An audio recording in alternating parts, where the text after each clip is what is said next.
तक का विधान शिव महापुराण में और लिंग पुराण में कहा गया। महाराज कहा, क्यारे की मिट्टी हो, क्यारा मतलब समझिएगा, जिस मिट्टी पर कोई गंदगी ना करी गई हो, ऐसी जगह का कोई भाग मिट्टी का लाया जाए जहां कोई गंदगी ना करे। शिव महापुराण की कथा कहती है। देखो, पिछले वर्ष के लॉकडाउन से लेकर अभी तक की जो कथाएं आप लोग सुने हैं, उसमें शिवलिंग मट्टी का किस तरह से बनाया जाए और कैसी मट्टी हो और उसमें पानी कैसा मिलाया जाए, कैसा शिवलिंग तैयार करा जाए, उसका विधान वर्णन नहीं कर पाए, परंतु आज कथा निकली है तो उसको सुन लो। क्यारे की मिट्टी, क्यारे की मिट्टी मतलब जिस मिट्टी पर कोई गंदगी ना करी गई हो, ऐसी जगह की मिट्टी को लेकर जाए और मिट्टी को लाने के बाद थोड़ा पानी का सींचन कर दें, अर्थात घर में लाएं तो उससे पहले मिट्टी को पवित्र करें। अपने घर में गंगा जल रखा हो, यमुना जल रखा हो, सरयू जी का जल रखा हो, उससे मिट्टी का सींचन कर दें। मान लो अगर ये जल नहीं भी है तो जल के अंदर थोड़ा सा इत्र डालकर मिट्टी का सींचन कर। अगर इत्र भी नहीं है तो जल के अंदर थोड़ा सा दूध डालकर मिट्टी का सींचन कर। दूध भी नहीं है तो एक बेलपत्री जल के अंदर डालकर उस पानी का सींचन कर।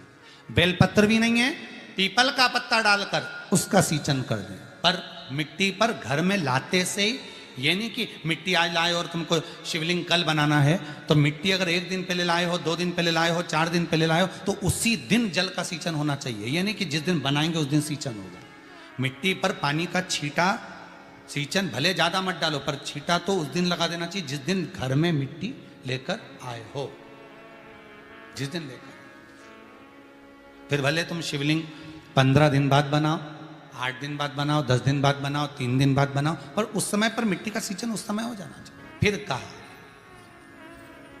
जिस दिन शिवलिंग का निर्माण करो उस दिन प्रातः में अगर आप शिवलिंग बना रहे हैं तो ब्रह्म मुहूर्त में मिट्टी को गला दो।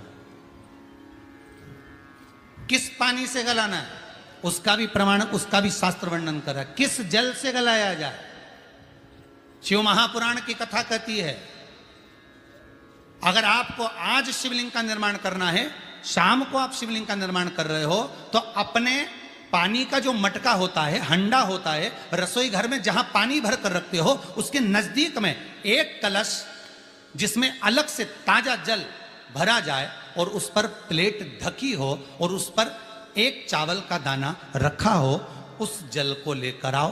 थोड़ी देर रखा रहे, आधा घंटा, 2 घंटा, 3 घंटा, 15 मिनट, 20 मिनट, पर वो पानी वहां रखा होना चाहिए। रसोई घर में अन्नपूर्णा का निवास होता है, परिंदे के पास पितरों का निवास होता है। अन्नपूर्णा, पित्र सब रसोई घर के भीतर विराजमान होते हैं।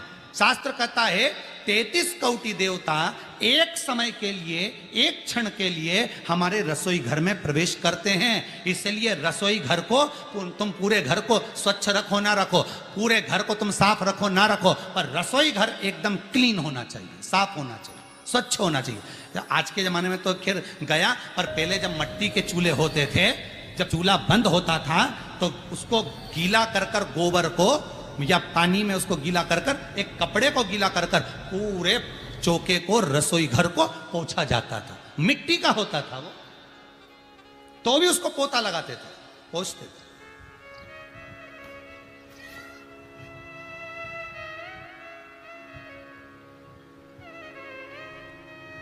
तो पहला क्रम है पार्थिव शिवलिंग का निर्माण। सावन के महीने में अगर आप शिवलिंग बनाते हैं, सोमवार को शिवलिंग बनाते हैं, तो नियम ध्यान रखिएगा महाराज, लिंग पुराण से है ये, इसका नियम ध्यान रखिए। क्या करना है, मिट्टी को लाना है, जल का छींटा देना, छींटा जरूर देना, घर में लेकर आए और जल का छींटा होना जरूरी है। 2 दिन तक, 3 दिन तक मिट्टी रखी हुई है और उसके बाद अगर आपने पानी का छींटा नहीं दिया है और आपने डायरेक्ट मिट्टी को गला दिया और उसके बाद बनाया, तो उसका कोई प्रमाण नहीं। जल का छींटा अवश्य, फिर उसको रख दें।